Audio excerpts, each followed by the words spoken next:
Today, I'll show you how to make melodies using synthesizers. Synthesizers have so many possibilities that it gets a little overwhelming when writing melodies. You have pitch bends, you have things that aren't even music theory.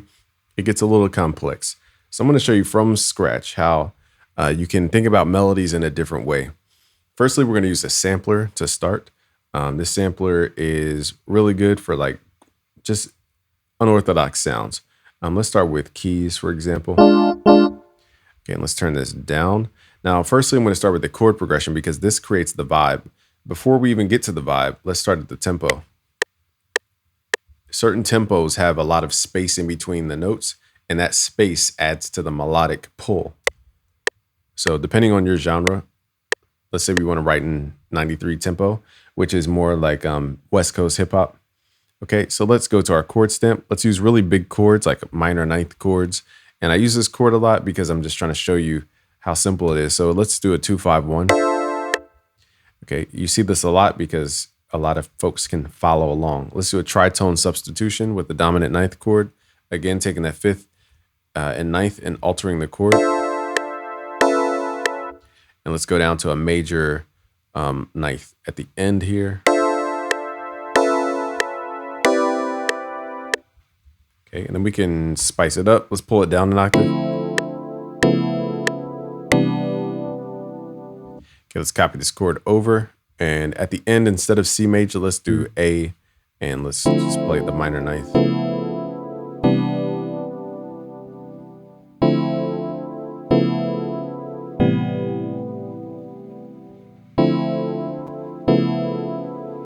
Okay, now we can go through and pick out different presets. Each sound, for the most part, has what's called a harmonic overtone structure. So that's what separates these sounds. So firstly, you got to get the right sound and the vibe. That's going to take time to go through 1,000 sounds to figure out which ones you like the best. Now let's open up another synth. So that's the middle part of our melody is the harmony. And everybody neglects the harmony, but that's the whole meat of the melody most of the time. So now let's go to some other sounds and we'll write an octave higher the top line melody. Now this sound is kind of... Okay, so it has two different sounds and different octaves. You could use your typing keyboard and change the octave here. Just right click. I like to, anything that's a lead, I like to record by hand. So I'm just playing all the white notes.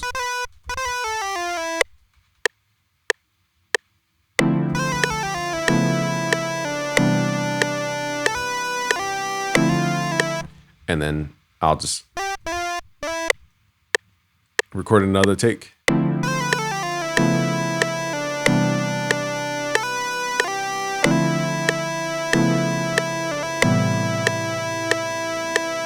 Okay, so that's a little, bitey. So let's pull it to the background.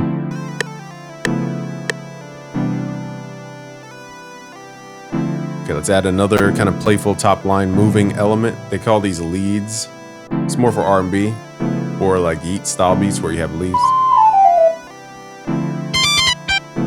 Let's turn this down. Use the metronome to help you. So when you play two different melodic structures, you can consider these counter melodies. Now I'm still playing the same structure in that case. So let's play something different that goes upward instead of down.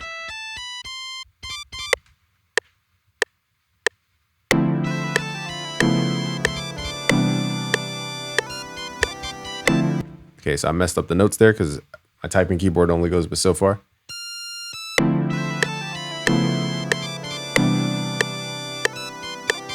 Now here I want to do a triplet, so let's change the snap to grid to 1/3 beat. And I wanted to do a triplet bounce. So let's highlight these notes, hit Control Q. Doesn't matter if they're on target or not.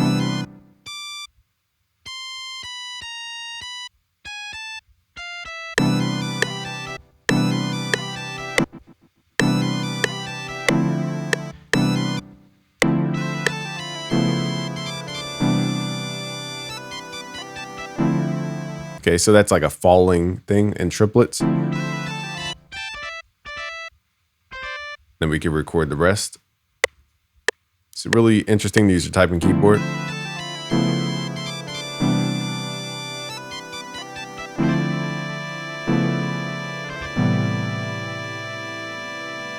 Okay, so let's tuck that. Now another thing you could do is pan these. So they're playing, one's playing down, one's playing upward. One's playing triplets, one's playing quarter notes. So you have a contrast, it's called. Now, I wish I knew the fast way to go to, here we go, monophonic. So we're going to switch this to monophonic mode. So we have a pitch bend. And I don't know where the legato settings are for this specific plugin. I'm not going to waste time, but a cool thing you could do is add legato functionality. Now we'll add, you know, the pitch bendy type stuff.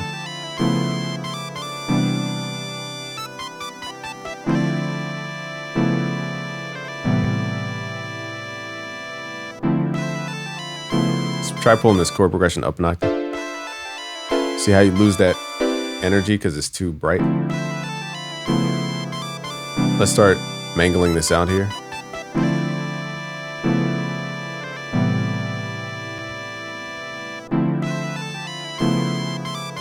Another plugin you guys can use to widen your sound is Fruity Stereo Enhancer. See how it instantly pulled those chords apart?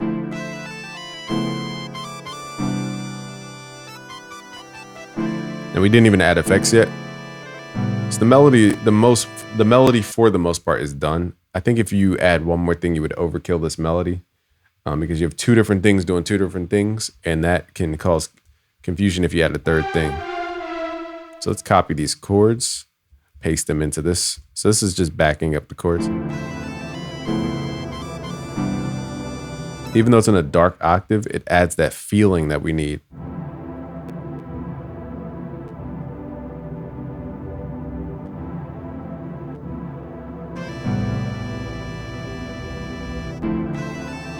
Let's keep, now that you have the melody kind of mapped out, let's go through the actual presets to see if we get a different vibe.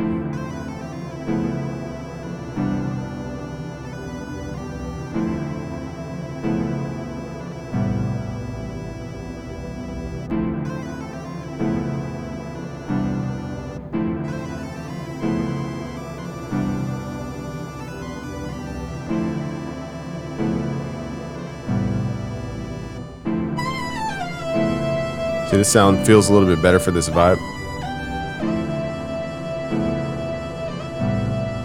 And so now it's just about leveling the sounds.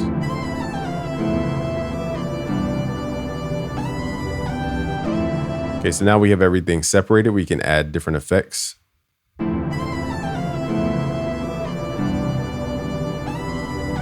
And this is adding dimension to the melody.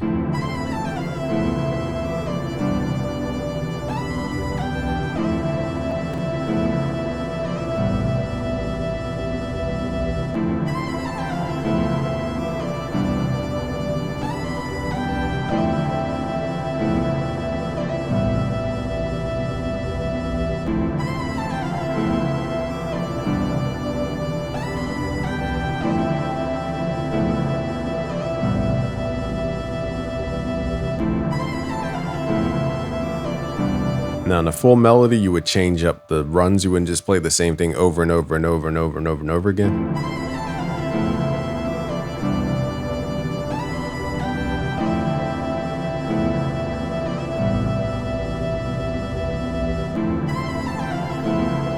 Okay, so that's a phrase. That's why recording by hand, you have a lot more variety than just typing in notes, because as you can see, it has that feeling in it. So it needs to resolve and move. It just sounds like an idea right now. But the chords are what keep this song moving. I could take out the melody and still have the song move along.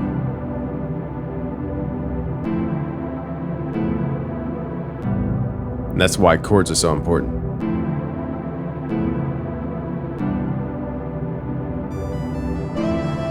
Or you could solo one melody versus the other. So let's format this out, okay?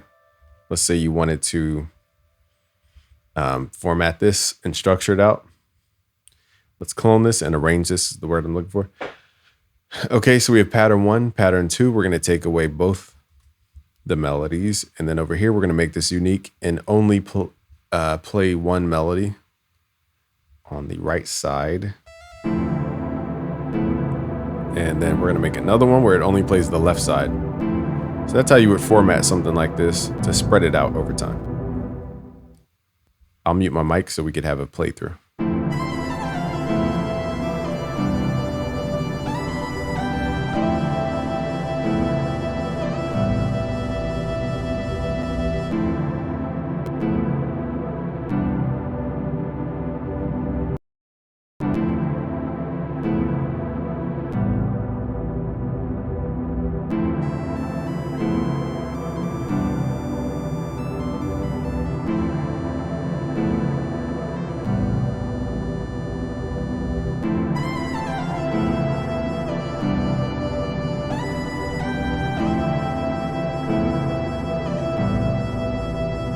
So you can see how separating those out gave them their attention, and it still kept the ear acknowledged and interested.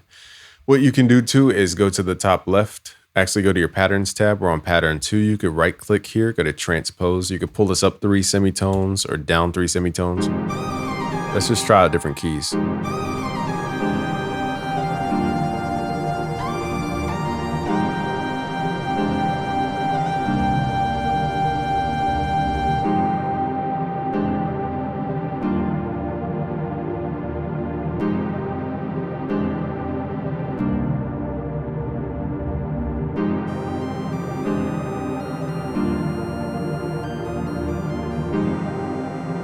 Now, if you're crazy, what you could do is group all your sounds. So I think they're all going through channel 1. And then you could slow down. I didn't realize I have all the sounds going through channel 1. So what I'll do is I'll group them in another track called Melody, because that will take away some of the width from the melody. Didn't realize they were all getting that stereo effect. Okay, and then we'll have the melody go out. So what we could do now is run different effects as a group, like halftime.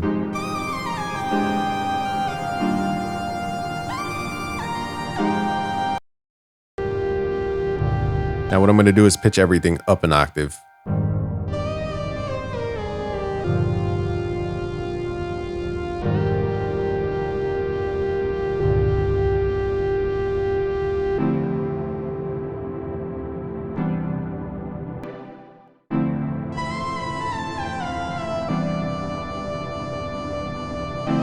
Then I'm going to add a glitch plugin.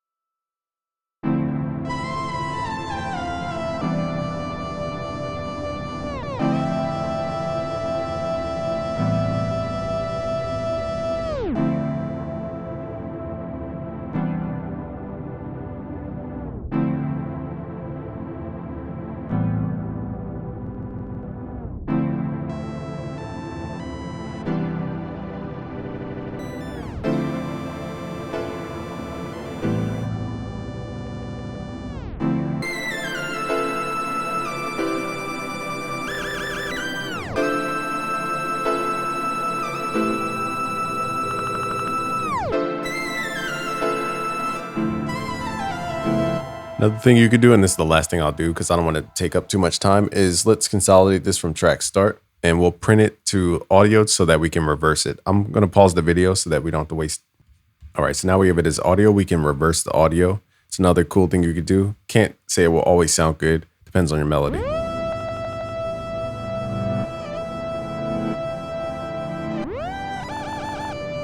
And you can also go back and blend this in. But in this case, it sounds good in reverse.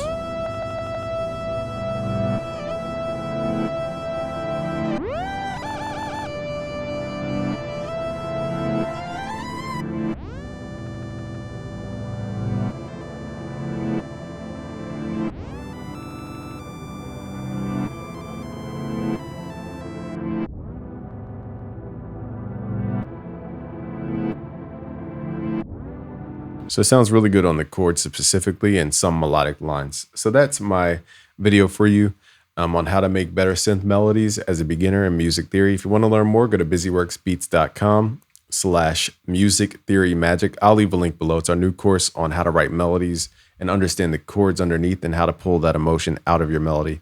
Thank you for watching. It's Game from busyworksbeats.com. Peace.